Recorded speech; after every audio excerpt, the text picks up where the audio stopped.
We will work hard to set a positive example for the future generations of Canadians. We will not lower ourselves to their level. What happened here in February, the veterans here felt the jackboots of the police.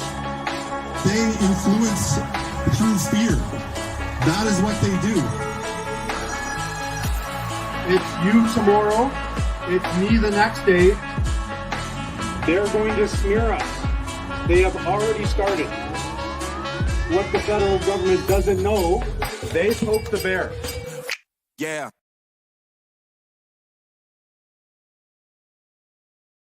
To be offered to kill themselves. Why is the government trying to kill our wounded warriors? Let's start with the case of Corporal Christine Gauthier, a Veterans Affairs Canada case manager, offered her maid when she asked if she could install a wheelchair ramp in her home. And the person at VAC mentioned at that point, well, you know that we can assist you with assisted dying now if you'd like. And I was just shocked because it was like, are you serious? Like, that easy, you're gonna be helping me to die, but you won't help me to live? Where have we seen this before? The Nazi-operated psychiatric facility from 1941-1945 euthanized over 15,000 people, with a portion of those being German soldiers who were psychologically uncurable. Or in today's terms, PTSD. Mark Meinke is a Canadian Armed Forces veteran who served in the Princess Patricia's Canadian Light Infantry and hosts a popular podcast, Operation Tango Romeo, the Trauma Recovery Podcast. In his testimony, he shares how a caseworker suggested that medically assisted dying was a better option than blow your brains out against the wall. Let's listen to his testimony. My name is Mark Meinke. I'm an Army veteran who served with the Princess Patricia's Canadian Light Infantry. In 1994, I served as a UN peacekeeper during the genocide in Croatia. As a result of my service and numerous incidents that happened during my tour, I was injured with PTSD, but of course in 1994 nobody had a clue what the heck that was. So I went undiagnosed for 23 years. I run into veterans that are Vietnam and Korea veterans that are just now reaching out for help.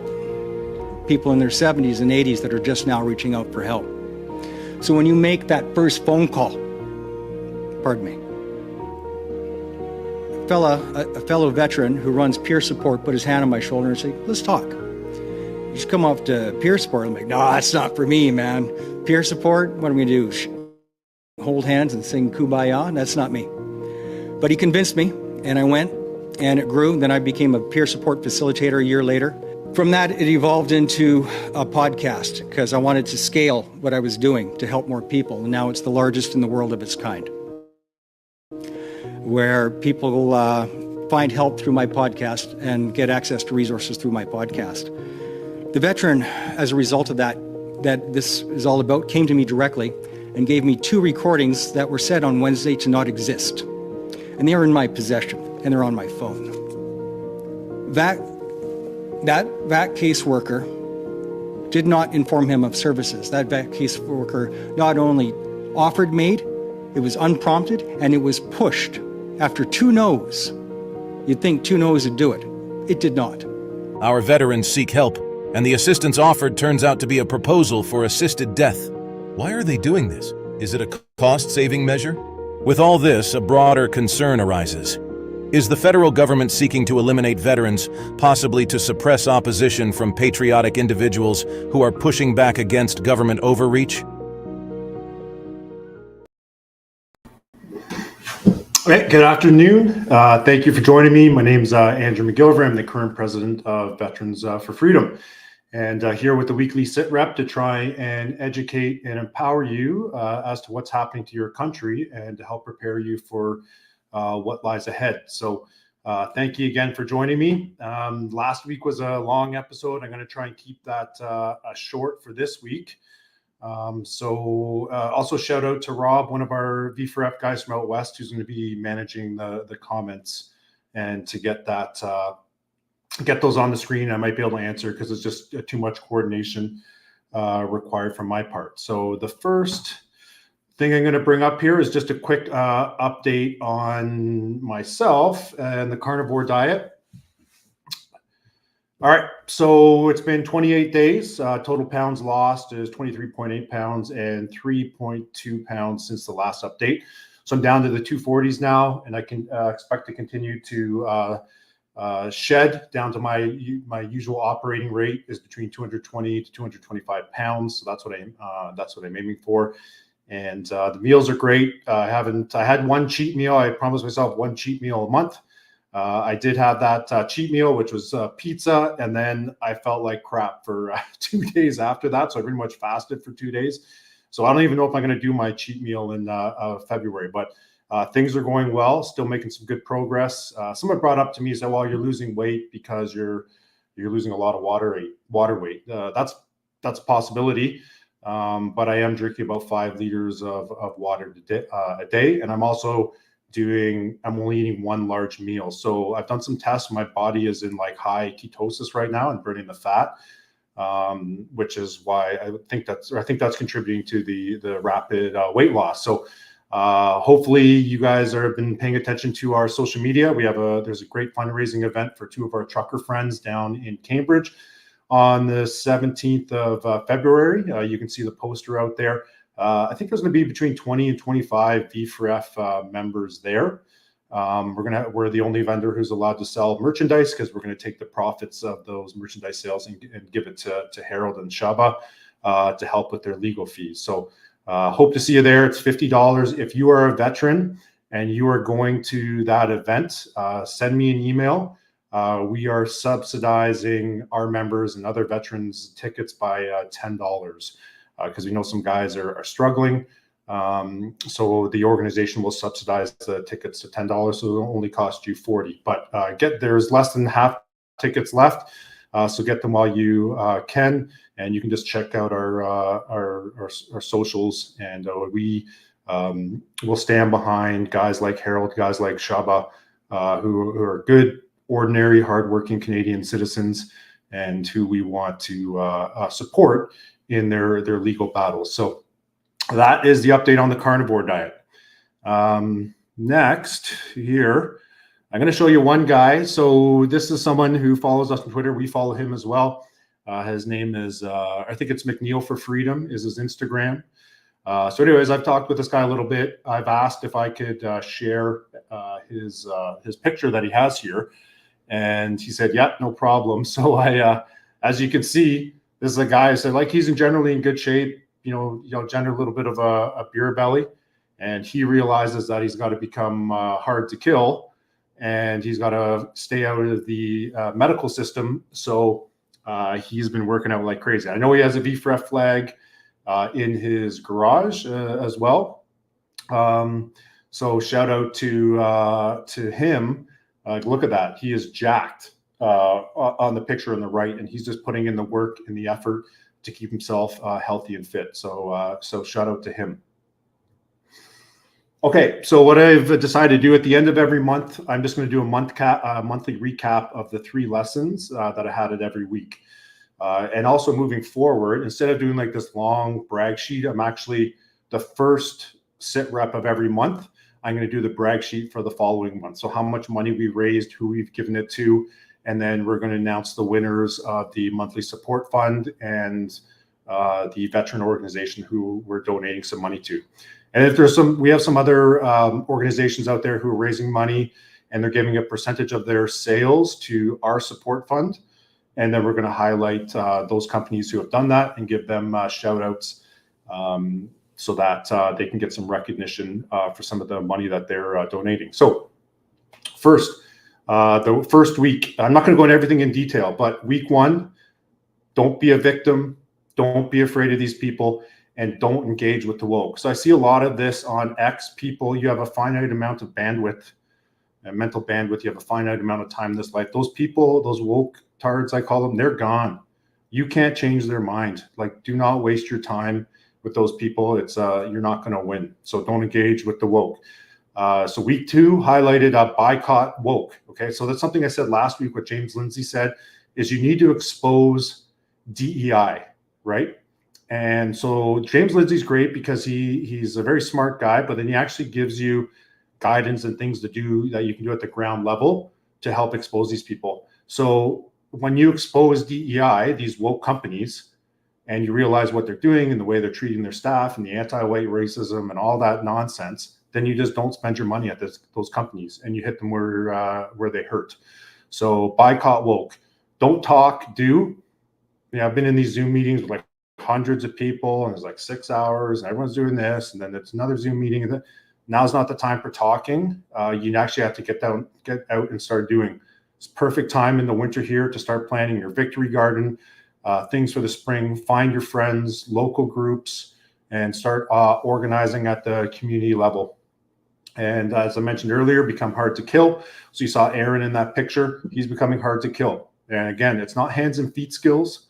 It is staying out of our failing healthcare system, and then getting fit, being outside, and not letting the state kill you, or these large multinational food corporations who just feed you processed garbage. Okay, so that was from week 2.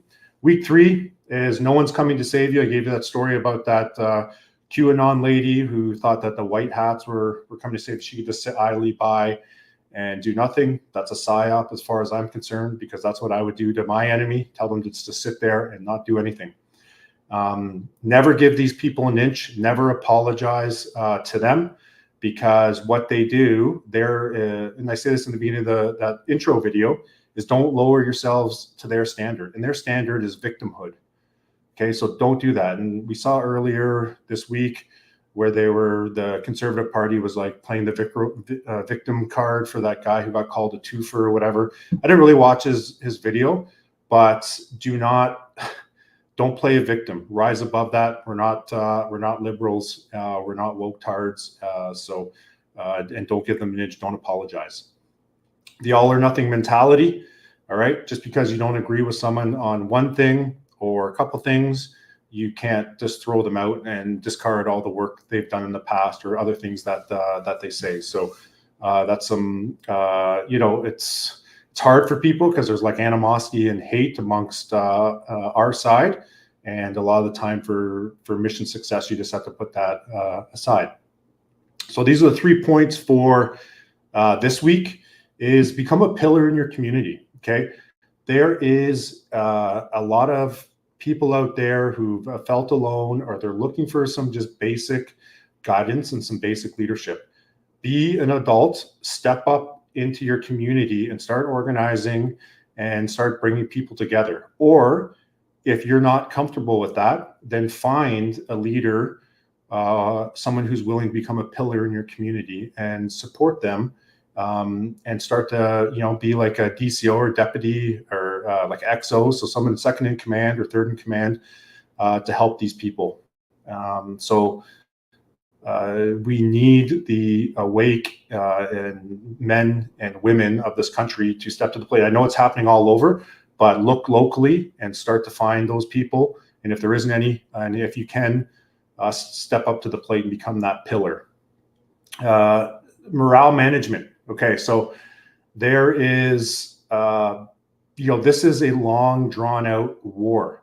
We are in a war. It's a culture war. It's a spiritual war. We're in a war for our way of life. And if, I haven't been in combat, but I've been in conflicts, right? Where you have highs and lows, like high tide, low tide, ups and downs. Guys, feel great and then they don't feel great.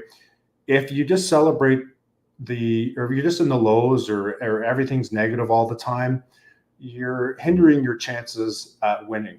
Okay, so you need to, what we call, and what I've done in my selections and the stuff I've done over my career, is you need to celebrate the small victories. Okay, you need to get morale up.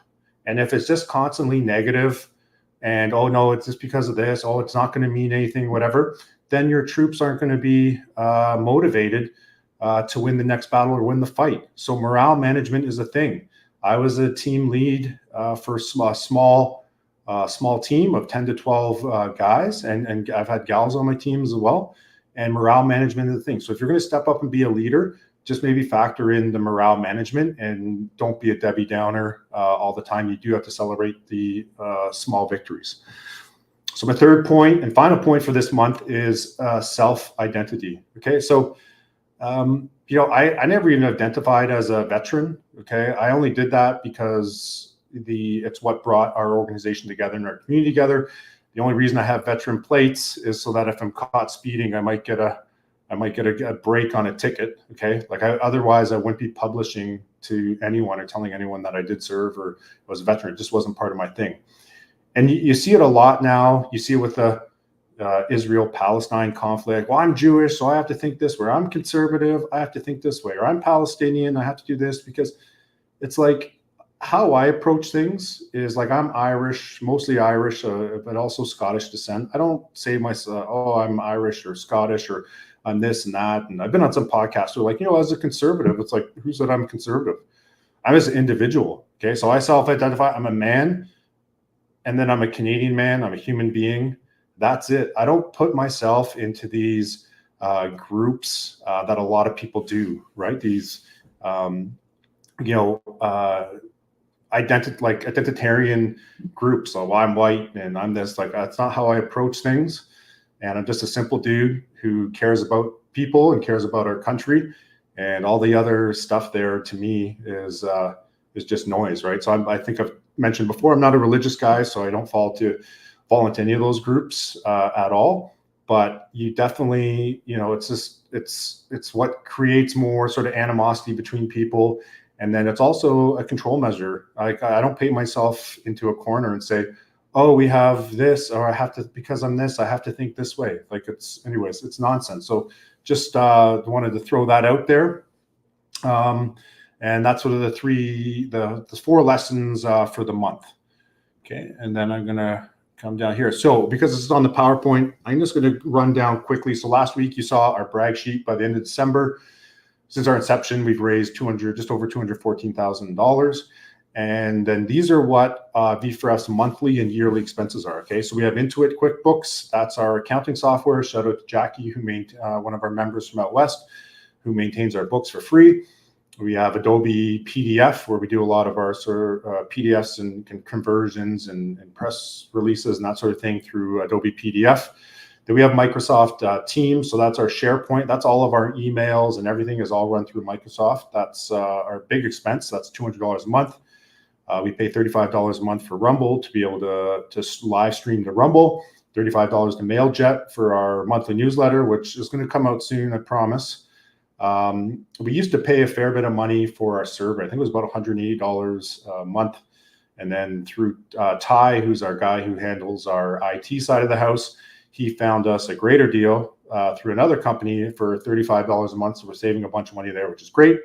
And then our monthly credit union expense is $25. And then we run 2 different Shopify stores. So we run our public-facing store, shop.veteransforfreedom.ca, and then we run an internal member store. So that's approximately $50 a month. For our yearly expenses, so we have Zoom. We pay $226 to have Zoom Professional for meetings and board of director meetings and that sort of thing. We own a bunch of domains, which we just do yearly. It's probably about between $100 and $150. We let a bunch sort of expire, but that's just a yearly expense that we have. So we have a very expanded StreamYard account for V4F TV. That's $850 a month for filing our taxes. Sorry, $850 a year. Correction. For filing our taxes, about $1,000 a year, and then for our corporate books and startups and all of our corporate governance, that's about $1,000 a year. So our average monthly cost within the organization is $698, and that gives us our average or like approximate yearly cost of just under $8,500. So that's where we spend the money, and that's what's going to be on our QuickBooks sheets when we publish those, and you'll see it. And there's nothing really else. We sit around the $4,000 to $6,000 mark for our float in our organization, and then we give that money out. We give them to Give Send Goes. We just gave $2,000 in January to the Valor Legal Action Center, so that's to help our brothers and sisters who are in the 5F lawsuit, and we'll continue to fundraise and get money out the door. There was a lady who needed some help with, let me just say, some security hardware. I won't say who it is, but between our membership, we raised $760 for that lady and her 2 young daughters, just to help her and protect her because she was being targeted by a bad entity. Okay, so that's our yearly expenses, and I think that's it. Yeah, so we'll just stop sharing that. All right, so that's a quick update, carnivore update, monthly, yearly expenses, and that sort of thing. So today was sort of at the anniversary of the trucker convoy going into Ottawa. And so just a shout out to one of our guys in V4F Quebec is a guy named Peter Harmer. So he's been with us since the beginning. He was there supporting the truckers. And he took an excellent writer. He took some time to write this letter, and I'm just going to read it to you quickly. We put it on all of our socials, and yeah, we're just going to bring it up here quickly, and I'm going to read through you because it's really well written by Peter. Okay, so he titled it "The Infinite Resolve of the Free." The Freedom Convoy thundered across the country 2 years ago. Trucks, cars, tractors, and horses adorned with flags, horns blaring, and lights flashing. From the farthest corners of one of the largest land masses in the world, we rolled for thousands of kilometers from the east and from the west and converged in Ottawa. In the dead of winter, we gathered in Coutts, Alberta, and in Windsor, Ontario. Massive crowds, inspired by the truckers, swelled in support in Winnipeg, Quebec City, Toronto, and every other large city in the country. Millions marched and cheered, and tens of millions of dollars were raised. Song and dance, and food and drink, and laughs and hugs. Smiles and twinkles in the eyes of the old and the young alike. Have you ever felt more alive, more hopeful? Finally, we are not alone. We are not crazy. We will not comply. We will not crumble. We will not fold. We will not fall. We will gather and speak and organize and support and build. We will speak of freedom and justice and righteousness and honor and truth. Bonds created, alliances forged, and oaths sworn. Liars and thieves and charlatans may walk among us, but their narratives failed, are failing, and will continue to fail. Oh, Canada, what have you done? Jackboots and rifles, the snowy streets of Ottawa smeared in blood, smashed windows and tear gas, horse trampling, veterans beaten, bank accounts frozen, prisoners taken and held indefinitely. What did they do? Politicians and bankers scheming and feeding the corrupt media from the trough. Lawyers and prosecutors and judges and functionaries conspiring still. What is this? Crime fraud, you say? Oh my, held without bail for 2 years? Protesters muzzled and gagged, independent journalists hit with tear gas and arrested, citizens threatened. All this will protect democracy. Somehow the stench doesn't seem to wane over time. 2 years on, and we grow stronger still, don't you see? The lies and the accusations and the smears are increasingly brushed away like the meaningless whimpers of desperate fraudsters. Narratives and labels are ignored gleefully. We will prevail. We reject your guns and your narratives and your experts. We will free our prisoners and unite our communities. We will protect the weak and feed the hungry and clothe the poor. We will work and play and raise our children to be fearless and brave. We will teach them love and truth and joy. We look to no man to save us from despots. We will do the saving ourselves. We will raise up those thousands of those around us and cast away those who would have weakened our spirits and infect our souls with fear. Despite the devastation and ruin wrought around us, we will not despair. We will work because we must. We will prevail because we must. Our resolve is innocent. Peter Harmer, V4F, Quebec. So very powerful piece written by Pete. And again, it's on all of our social media platforms. So if you like that, take it, share it, and we need to keep motivating people. Okay, when I talk about morale management, that's it. Like that's the stuff we have to put out, is keep people motivating, keep people in the fight. This is a war, and they're going to try and drag us down and wear us down and demoralize us, because demoralized people don't fight. So you need to keep morale high. So if you're a leader in the resistance movement or a local freedom group or whatever, it's your job as a leader to manage morale, keep the spirits high. And if you're not going to do that, maybe just misstep aside. Okay. So I'm just speaking from my personal beliefs. I don't have to pat my own back. I know what my body of work is in the military. I know the leadership commendations I received, and I was judged by my, I don't want to like say subordinates, but my troops and people in my section, the people on my teams. And I know they respect me as a leader, and a lot of them I'm still in contact with and friends today. Okay, so there's a difference between a leader and a boss.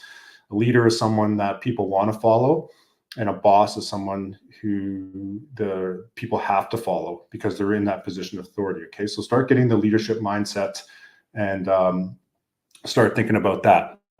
So I'm just going to check what the next thing is here.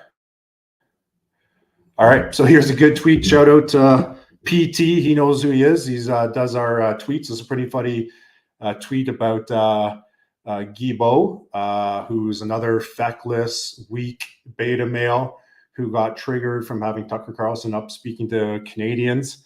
And so he was silent when innocent Canadian citizens were being beaten by the jackboots of the police. But he gets all triggered and he's up in arms when Tucker Carlson comes and speaks in Canada. Okay, so these are our so-called leaders, and they're just a bunch of feckless cowards. So I thought that was a pretty. Well, I think it was my idea. Pat myself on the back for that, but I have good ideas, but I can't execute on the meme front. All right, I won't touch on this for too long. So this was my bread and butter. Is boarding operations. I've done them at night. I've done them for real overseas.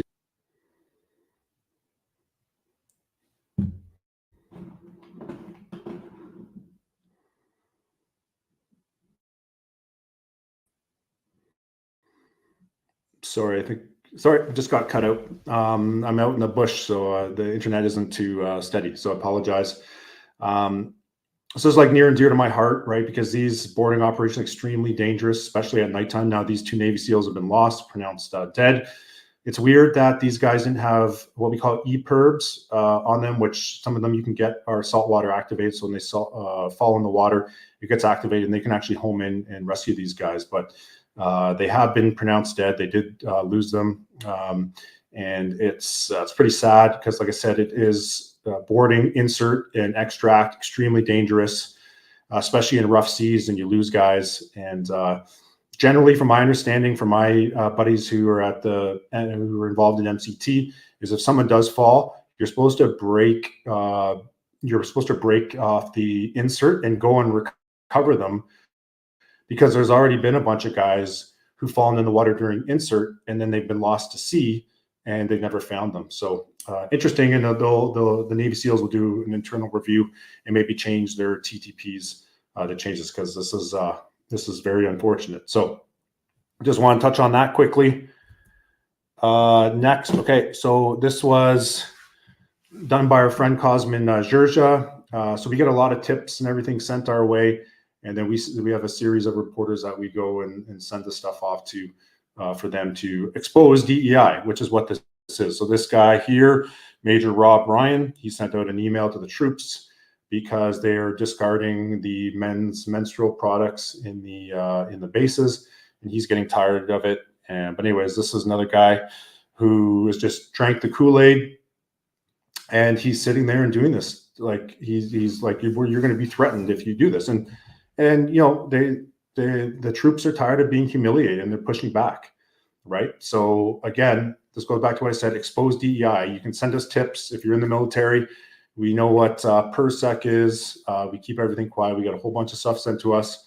We don't take credit for any of these articles that we've done. We've probably helped with 20 or 30 articles at least over the years. It's all about just getting the word out and doing this. So shout out to our friend Cosmin at True North, because he's the sort of guy we go to for the military articles, and he's doing a great job at exposing the DEI within the CAF. and that troops are sick and tired of it, and they're sick and tired of being humiliated. All right, so this is a big story of the week. Is the federal court coming down and saying that it was unconstitutional for them to enact the Emergencies Act. So when this happened, I got a call from the lawyers before it even hit Twitter, and they're talking to me. Obviously, our organization is probably the biggest organization within the resistance movement. I don't think we have the most influence, but I think we definitely have the biggest membership, and we're continuing to grow. And it's clear to me that V4F isn't going anywhere. And we could be at 5,000 vets by the end of the year, and we're going to continue to grow and build, which is great. So this was great to hear. There's a lot of stuff coming from this. Okay, there's been a lot of work on our end. One of our guys, Eddie Cornell, was one of the lead plaintiffs out of 3. It's him, Vince Gersey's, and another guy named Jeremiah. And there's stuff happening here, and I can't say about too much because there's going to be some press conferences this week, but there's going to be some opportunity here for the people of our country who are affected by the bank accounts and affected by the beatings to actually get some justice. Okay, so can't give away too much, but that is something to look forward to this week. And we're going to be heavily involved. From a lot of our people will be at the part of of what's coming up, both on the front end, and on the back end, and doing a lot. So this is going to be a big thing for us to undertake and get going. And we hopefully see some justice for the people who had their bank accounts frozen, people who were trampled, as well as the 40 or so people who got put on a list that got sent around the world saying, do not bank with these people, okay, including got sent to China. All right, so the veteran account of the week is this guy here. It's called The Officer's Mess, and it's at Officer's Mess. Now, much like last week, what I'm going to do is I'm going to take the links to all of the Twitters, the books, the movies, whatever, and I'm going to put that all, and I'm going to put it in the Twitter and Facebook as a reply. So if you just want to click and access these different accounts, it'll all be right there. And so I'll do that shortly after the show. So this guy is pretty funny. He's pretty active on Twitter. He only has just under 300 followers. You got to give him a boost there. He is, when it comes to the military stuff, he's really good and creative. And so we share a lot of his stuff. He's an anonymous guy. I know who he is. I know a lot of people are on Twitter, but I just keep that to myself. But a solid guy, and he's just tweeting up a storm and doing well. So definitely check out him. And our Bolshevik of the week is this guy, Christopher E. Richardson, or Dive Bomb Chef. And this guy is a straight up communist that hates freedom, attacks people all the time, shits on people, is a complete Bolshevik. And so anyways, these are like the group of guys who attack our organization, attack me all the time. They're live. Like, you can go in and see their lies littered. They take all of our posts and then get in there and talk about, oh, these guys are this and that. This clown, he's another chef, or he's a cook.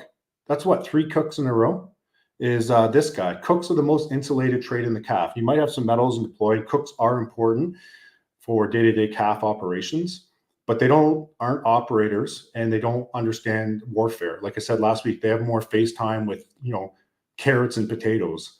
And this guy might have been a diver in the CAF or whatever. And people are, oh, you guys believe in freedom of speech. Why do you block them? Because the reason we blocked them is because they're cowards. And we've had an open invitation since last year to all of these people and said, look, if you want to shit all over us, that's fine. But come and defend your points publicly, and let's come in and we'll do a debate, or we'll do a live stream podcast, whatever it is, and we'll discuss it. And you attack our points, we'll defend them, and let's see if you have the spine to step up to the plate. None of these people do. They just sit there and their lives revolve around their little Twitter echo chambers. They're just cowards. So none of these guys come up and talk to us. So we will, if they have the spine to come and speak to any of us. I don't care. They can pick the rank, they can pick the trade, they can pick whatever, and come publicly and defend their points. They won't. Now, one guy was like, yeah, I was like, step up to the plate, come, here's the email. We'll keep everything private. We won't share your name.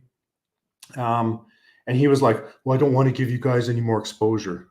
I'm like, you know, you it's like, buddy, you have 123 followers and like 40,000 posts.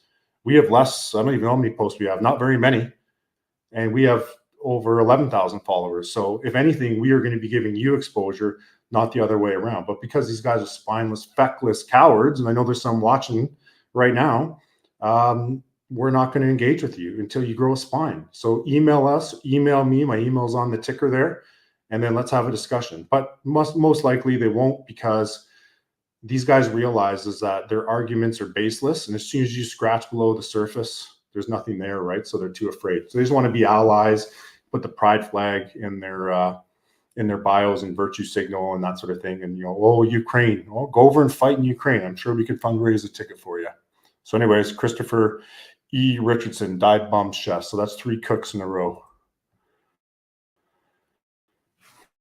All right, so the Twitter account of the week for us, give him a follow. His name is Jim Ferguson. He's a Scotsman over in the UK.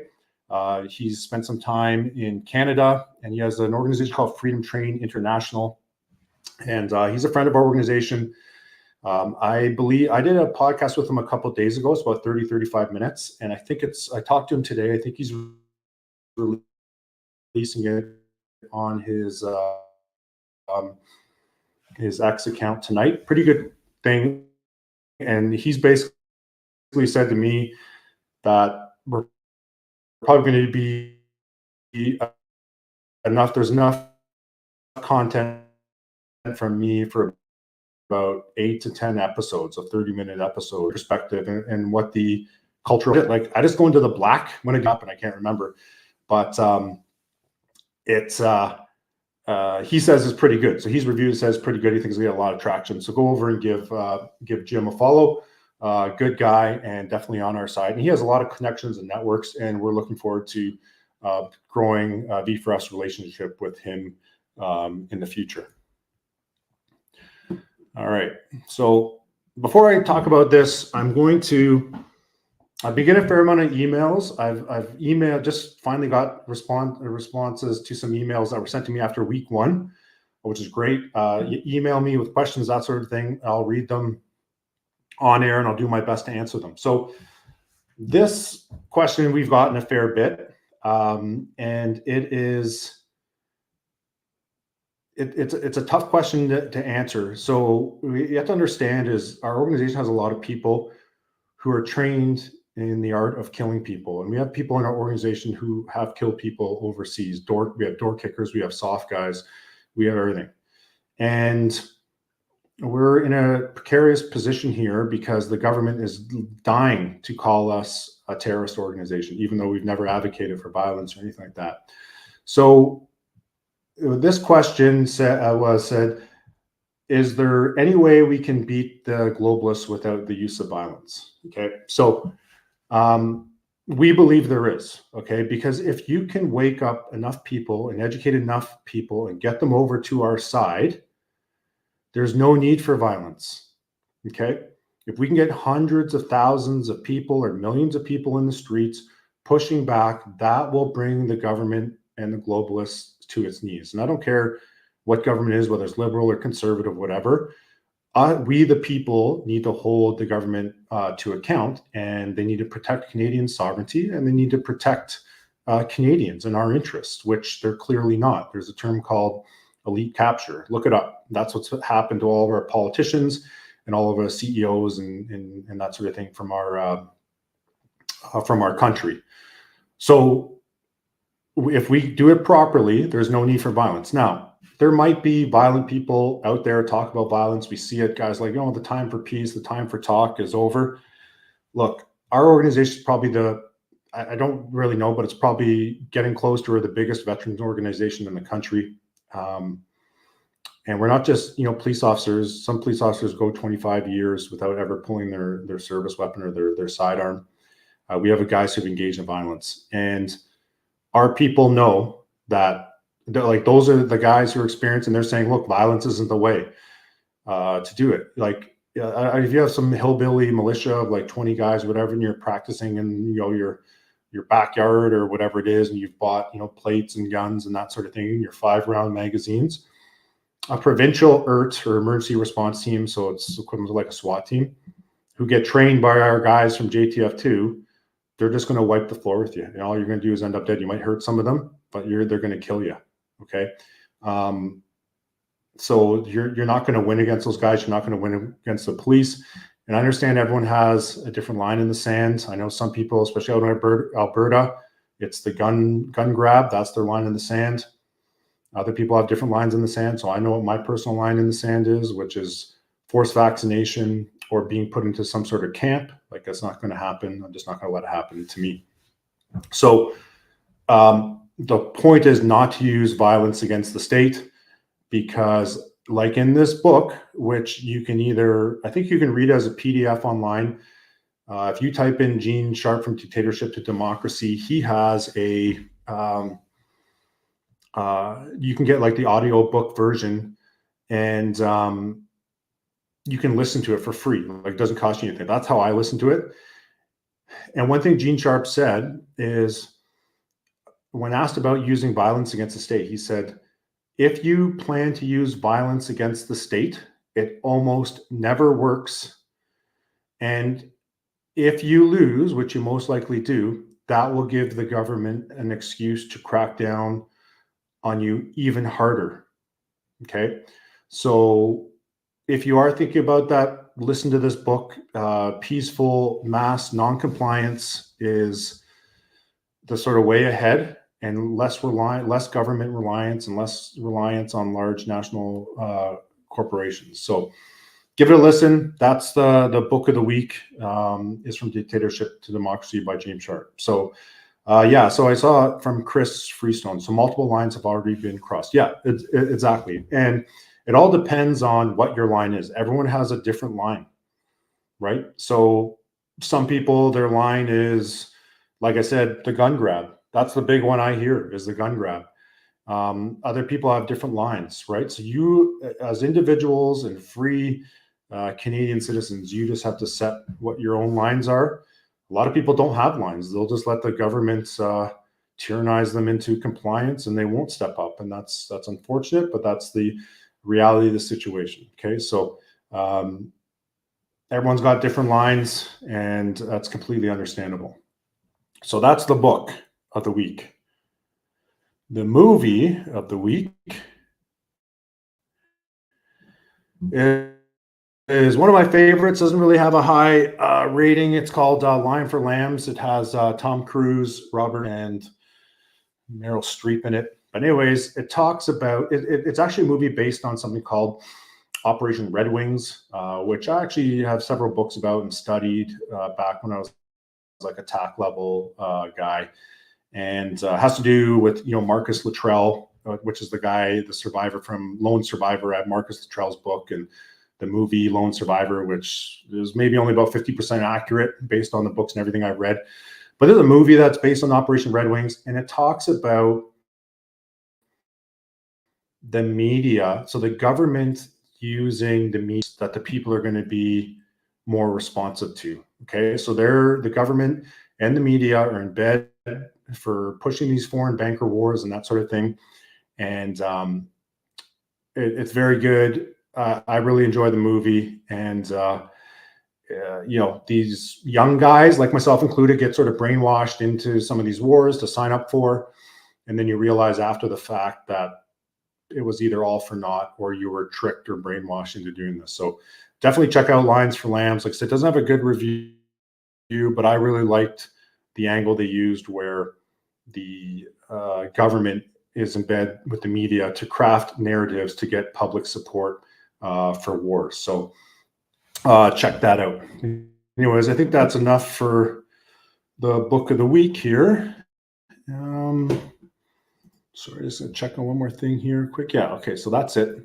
And I'm going to get those links into the chats there, and get everything shared to you guys, and hopefully give those Twitter accounts a follow.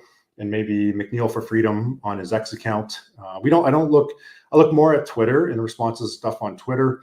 If you are a vet on Twitter and you follow us and we don't follow you back, well, a non-Bolshevik, send us a message and we follow back all non-Bolshevik Twitter accounts. And that was a number supposed to come up this week, which I'll show you, which is basically we have all the Awake a Veteran accounts or conservative or center-right veteran accounts on Twitter and how many followers they have. And then you compare them to the Bolsheviks and how many followers those guys have. And those numbers are going to be, you'll see. It's pretty funny, but because I was busy with the court ruling this week that I didn't have time to crunch all those numbers. So you should be afraid when communists start making lists, okay? We make lists of who these guys are with their names, just so if they ever try to join and like sneak in to our organization, we just deny their membership. So that's the only reason we have those lists of those guys. It's nothing to we're not going to do anything to them. We're not the violent type. Well, maybe some of our guys are, I don't know, but I'm not the violent type. But I have zero problem punching back against these clowns, because that's what they are. They're clowns and they're cowards. So that just, it is what it is. So, all right, so we're at about 45 minutes now. I'm just going to wrap this up quickly. Rob, if there is any questions or anything, just throw it up there and I can answer them before we take off. So the things I'm going to be talking about next week. So I will talk about this big initiative, which will be launched by then, that V4S will be heavily involved with to get justice for the people who are affected by the Emergencies Act. I will have the Circles Principle video done, which I'll be removing these flags and doing it on the whiteboard. It's going to be a quick 2 or 3 minute lesson from our guy, Andy Stumpf. Shout out to Andy, sent the organization a Christmas card from him and his family. And I'm going to talk about something I talked about in the first week or two where I said that these people want you dead. So we're going to talk about the Winnipeg Free Press article from that red-headed cat lady communist. And we're going to highlight some other Twitter posts and things where hopefully you'll realize that these COVIDians and these people who are part of the woke cult are a hostile enemy and they want us dead. So we need to make that as difficult as possible for them. So, and then one final thing. So we just moved servers. vfrep.ca is not working right now. We have to forward it to the new server. There were some database errors when we converted that so people can sign up. For the guys who have signed up and gals, we will get to you soon. We just had a very busy week, but we will start chipping away at that. And so if there is any issues with the website, just feel free to send me an email or send an email to info@veteransfreedom.ca, and we'll try to get back to you as soon as possible. So anyways, thank you very much for your time. Going to keep it under 50 minutes this time. And that's all for me. So yeah, shout out. That's our John Irwin that we know from Krusty Canuck podcast. Check him out. I watch his Tuesdays and Saturday episodes. Great guys to be part of V4F TV. You had a bit of an error with some overlap where it actually, our Rumble channel published Freedom Honey, but it was under the weekly podcast name. So we'll fix that up and we'll make those changes. I think we have like 5 or 6 podcasts online now, which is great. So we'll keep making those changes. So anyways, thank you very much again for joining me. Stay safe out there, and we will end that SITREP. So thank you again, and take care. We will work hard to set a positive example for the future generations of Canadians. We will not lower ourselves to their level. What happened here in February, the veterans here felt the jackboots of the police. They influence through fear. That is what they do. It's you tomorrow, it's me the next day. They're going to smear us. They have already started. What the federal government doesn't know, they poke the bear. Yeah.